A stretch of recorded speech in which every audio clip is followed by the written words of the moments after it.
Opa, tudo certo por aí? O IFIX é o principal índice de fundos de investimento imobiliários da nossa bolsa de valores. Ele é amplamente usado como benchmark dos FIIs e é comum as pessoas se interessarem para investir nele. A função do IFIX é semelhante ao que o Ibovespa é para as ações.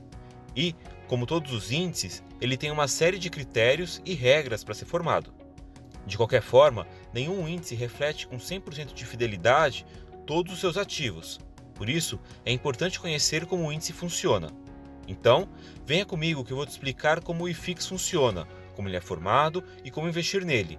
Isso é, se for possível. Mas antes de continuar, não se esqueça de deixar o like aqui no vídeo e de se inscrever no canal se ainda não é inscrito. Isso é muito importante para avisar o YouTube que o canal existe e está fazendo vídeos relevantes.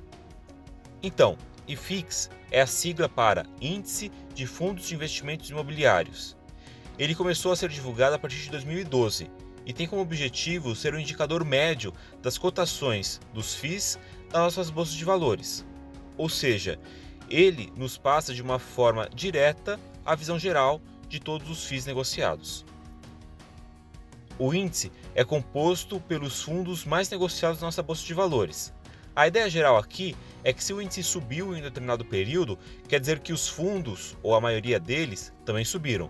E o inverso é verdadeiro. Se o índice caiu, quer dizer que os FIIs também caíram. Isso, porém, não é 100% verdade. Como existem vários fundos, alguns deles podem ir em direção contrária ao índice. Mas ele é um bom termômetro da média do mercado. Vários fundos usam o IFIX como benchmark para definir o seu aproveitamento. Ou seja, é o IFIX que é usado para comparar se o fundo está acima ou abaixo da média. O IFIX, assim como o Ibovespa, é composto por uma carteira teórica, e é ela quem define o valor do índice. Ela é elaborada levando em conta alguns critérios, como patrimônio e liquidez dos fundos negociados em bolsa.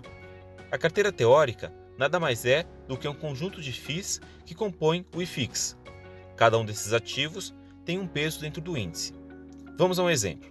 O IFIX é composto por três fundos: o fundo X, o fundo Y e o fundo Z. O fundo X vale R$ 100, o fundo Y custa 120 e o fundo Z 150. Eles têm a seguinte distribuição dentro da carteira teórica: o fundo X tem peso 10, o fundo Y tem peso 20 e o fundo Z tem peso 30. Nesse caso, o IFIX vale um total de R$ 7.900, se somarmos os fundos com seus pesos. No caso do IFIX, não dizemos R$ 1.900, e sim 1.900 pontos. Cada ponto vale R$ 1.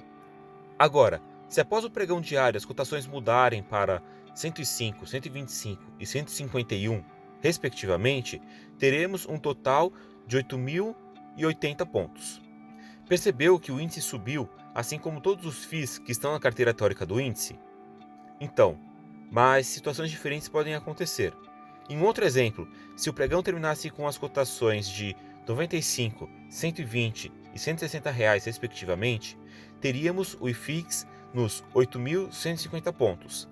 Perceba que o IFIX subiu como um todo, porém apenas o fundo Z subiu. O fundo Y se manteve estável e o fundo X caiu.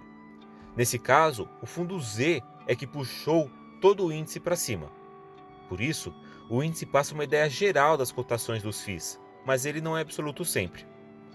A carteira teórica é revista frequentemente para refletir a realidade do mercado que está em constante evolução. A composição atual pode ser vista no site oficial da B3. Eu vou deixar o link na descrição. Para fazer parte da carteira teórica do IFIX, os fundos devem seguir alguns critérios. O primeiro critério diz que o ativo deve ser a maioria negociada na bolsa. Existe uma fórmula que calcula o índice de negociabilidade dos fundos. Esse cálculo é aplicado, os fundos são ordenados e os mais negociados são selecionados. Mas existem ainda dois critérios. No segundo critério, o fundo deve ter sido negociado em pelo menos 60% dos pregões no período das últimas carteiras teóricas. E por fim, o ativo deve valer pelo menos R$ 1, ou seja, ele não pode ser penny stock. A maioria dos fundos já tem esse critério. A porcentagem de um FII no índice é definido usando o seu valor de mercado, que usa como base o seu patrimônio e a sua liquidez. Quanto maior o seu valor de mercado, maior a sua participação no índice, e vice-versa. Mas um fundo não pode ter uma participação superior a 20% no índice. No fim, os critérios são bastante amplos, que tornam o IFIX um índice não muito difícil de fazer parte. Antes que eu me esqueça, esse vídeo também tem uma versão escrita. Você deve ter percebido que eu estou mostrando aqui na minha tela. Eu vou deixar o link na descrição. Acesse lá que tem alguns detalhes a mais também.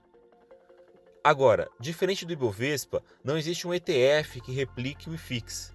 Então, se você quiser investir no IFIX, precisa replicar a carteira teórica do índice. Só que isso é bem complexo e de difícil manutenção. Apesar de não existir uma forma direta de se expor ao IFIX, você pode criar uma carteira diversificada de FIIs, que provavelmente terá um bom resultado. Fundos de investimento imobiliários são diferentes das ações, e é incomum achar ativos que não seguem um padrão de bons resultados. No entanto, estamos falando de renda variável, então não há garantias de nada. Apesar do IFIX ser um dos índices mais usados, existem outros índices de FIIs. Eles utilizam outros critérios que seus criadores consideram mais interessantes e relevantes. Agora, se você quiser entender um pouco mais sobre o Ibovespa que eu falei aqui ao longo do vídeo, eu vou deixar um link para um artigo que eu fiz, onde eu explico tudo sobre ele. Por fim, quero agradecer por você ficar até agora no vídeo. E antes de sair, só tenha certeza que não se esqueceu de dar o like e de se inscrever no canal se ainda não é inscrito. E você, já conhecia o IFIX e sabia como ele funcionava? Você também gostaria de investir nele diretamente? Deixe aí nos comentários que eu vou ler todos e até a próxima.